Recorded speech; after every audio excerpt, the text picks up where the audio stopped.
اگرچہ بعض، میں نے شروع میں کہا، بعض لوگ مریض کو، سخت مریض کو ایسی ادویات جو مجبوری بن جائے اس کی گنجائش اور اجازت دیتے ہیں. محتاط علماء تو اس میں بھی بہت ساری چیزیں پہلے بیان کرتے ہیں، لیکن اس نے کہا جی میرا نشہ دینا ہے شفا کے لیے. حضرت ام سلمہ کہتی ہے میرے نبی پاک نے میری طرف دیکھا، میری طرف. تو میں نے کہا یا رسول اللہ آپ کیا فرمانا چاہ رہے ہیں؟ تو نبی پاک نے فرمایا ام سلمہ کبھی ناپاک چیز میں بھی شفا ہوئی ہے، کبھی ناپاک چیز میں بھی، کبھی شراب اور خمر میں بھی شفا ہو سکتی ہے. شفا رب کریم نے رکھی ہے پر شہد کے اندر رکھی ہوئی ہے، شفا اللہ نے رکھی ہے قرآن مجید میں رکھی ہوئی ہے. تو اس میں بھی کبھی یہ حضور نے بیان کیا ہے کہ اس کے اندر شفا ہو سکتی، تو امت کتنی دلیری کرتی ہے جو یہ مشورے دیتی ہے کہ اس کے اندر نشہ ہے، شراب ہے، تو کھانسی چلی جائے گی تو فلانی بیماری چلی جائے گی. نہ آؤ ان چیزوں پہ، نہ اپنے ایمان کو خرابی دو، اور نہ ایسی باتیں کرو جس سے کہ ڈائریکٹ رسول اللہ صلی اللہ علیہ وسلم کے واضح ارشادات کی مخالفت ہو. میرے نبی پاک صلی اللہ علیہ وسلم نے فرمایا. اور پھر کچھ لوگ کہتے ہیں تھوڑی پی ہے جی. اب تو میں تجزیے میں پڑھ رہا تھا کہ ایسی شراب ایجاد ہو گئی ہے، لوگ شراب پیتے ہیں اور وہ مست بھی رہتے ہیں، کار بھی چلاتے رہتے ہیں، کہتے ہیں جی نہیں ہمارا ذہن معاف نہیں ہوا تو یہ والی صحیح ہے، نشہ نہیں لاتی.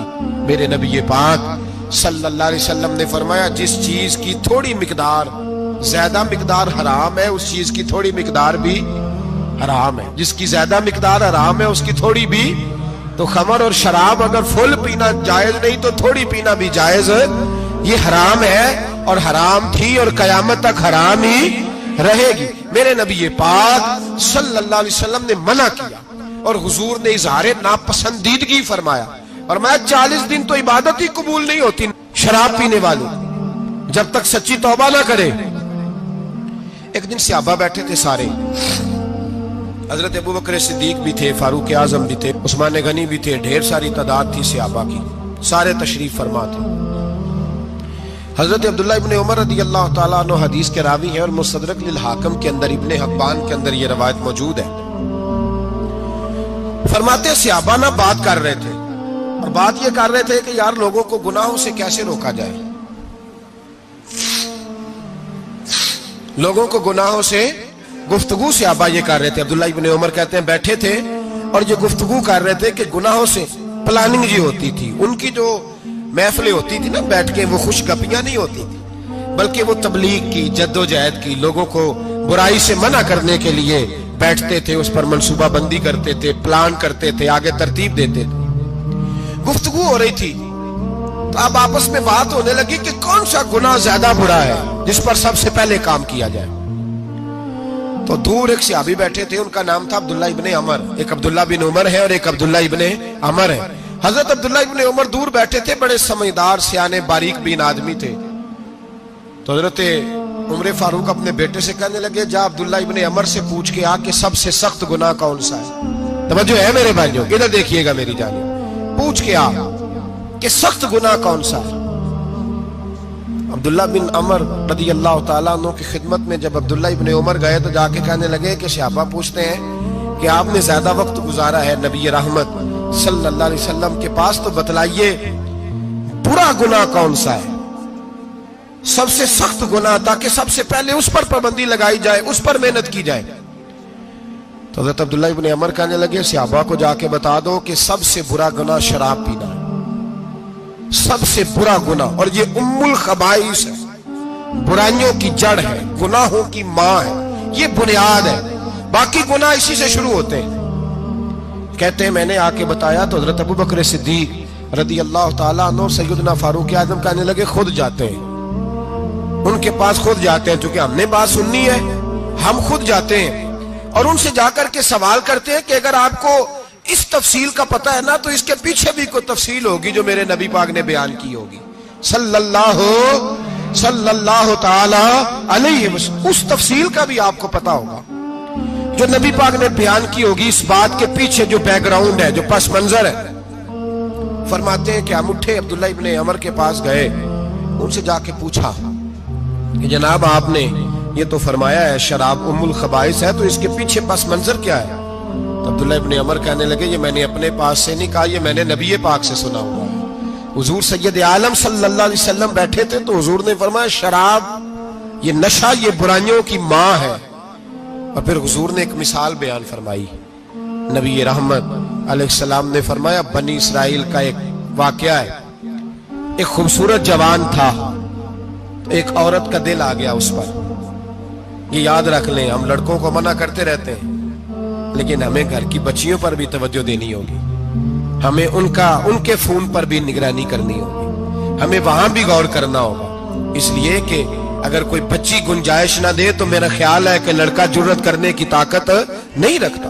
تو وہاں بھی ان کی اماں سے کہے کہ پابندی لگائے, بچی کسی کا موبائل لے کر کے کہیں اس کو استعمال تو نہیں کر رہی, اس پودے پر بھی توجہ دے, درخت بننے سے پہلے اس کی بھی نگرانی کریں, یہ بھی بڑا ضروری کام ہے.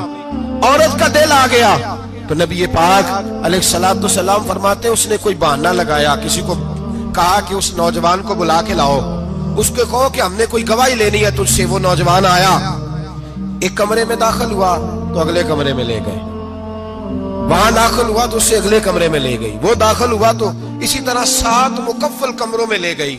میرے کریم رسول میرے محبوب پاک علیہ السلام فرماتے ہیں, صحابہ کو سمجھا رہے ہیں میٹھے لب و لہجے میں, فرماتے ہیں جب سب سے پچھلے کمرے میں لے گئی تو ایک لڑکا بندھا ہوا تھا وہاں رسیوں سے, شراب کا پیالہ پڑا ہوا تھا.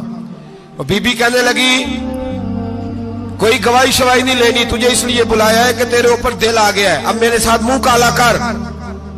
تو وہ جوان کہنے لگا نہیں, میں نے اپنے نفس کو پاک رکھا ہوا ہے, میری نظر بھی پاک ہے, دل بھی پاک ہے, اور اس کی برکت یہ ہے کہ رب نے میری روح کو بھی پاک رکھا ہوا ہے, تو میں یہ حرکت نہیں کر سکتا. پاک لوگ پلید کاموں کی جانب توجہ نہیں کرتے, میں یہ حرکت نہیں کر سکتا.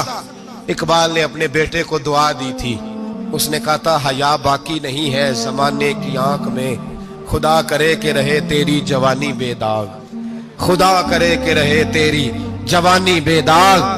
کہا میرے ساتھ منہ کالا کر, اس نے کہا میں نہیں کرتا. کہنے لگی چل پھر اس کو قتل کر, اس کو میں نے باندھا ہوا. اس نے کہا میں قتل کیوں کروں, میری کیا دشمنی ہے. کہا پھر شراب پیو, کہا میں شراب بھی نہیں پیتا. تو کہنے لگی اب تو میں نے تجھے اپنے چنگل میں پھانس لیا ہے, اب تو یہاں سے بچ کے جا نہیں سکتا, اور اگر تو باہر جائے گا تو میں شور کروں گی, لوگ جمع کروں گی, اس نے میری عزت آبرو پہ ہاتھ ڈالا ہے, تو بچ تو نہیں سکتا, ایک کام تو کرنا پڑے گا. محبوب فرماتے ہیں اس نوجوان نے سوچا کہ زنا بھی بہت بڑا جرم ہے, قتل بھی بہت بڑا گناہ ہے, چلو اب مجبوری ہے تو شراب پی لیتا ہوں. لیکن وہ سمجھا نہ کہ شراب تو بنیاد ہے. اس نے ایک پیالہ جو پیا, کہنے لگا ایک اور دے دو, دوسرا پیا تو کہنے لگا ایک اور دے دو.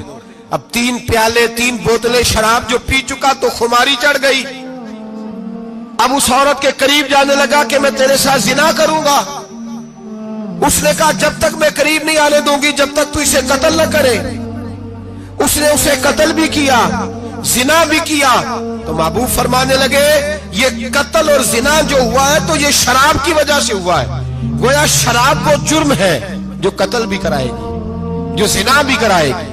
اور اگر آپ نشئی کو دیکھیں, اگر آپ شرابی کو دیکھیں تو کیا وہ ڈکیتیاں نہیں کرتا پھرتا, وہ چوریاں نہیں کرتا, وہ اپنی ہی ماں کا زیور نہیں بیچ آتا, وہ اپنی ہی بہن کا پڑا ہوا جہیز نہیں بیچ آتا, وہ اپنے ہی گھر میں ڈاکے نہیں ڈالتا, وہ اللہ کے گھر مسجد میں آ کر کے چوری نہیں کرتا.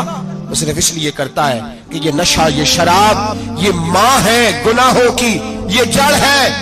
ملت کے لوگوں یاد رکھو, اس امت اس پاکستان کے ساتھ جہاں بہت سارے ظلم ہوئے وہاں بڑا ظلم یہ ہے کہ بہت بڑا طبقہ جوانوں کا نشے کا عادی ہے.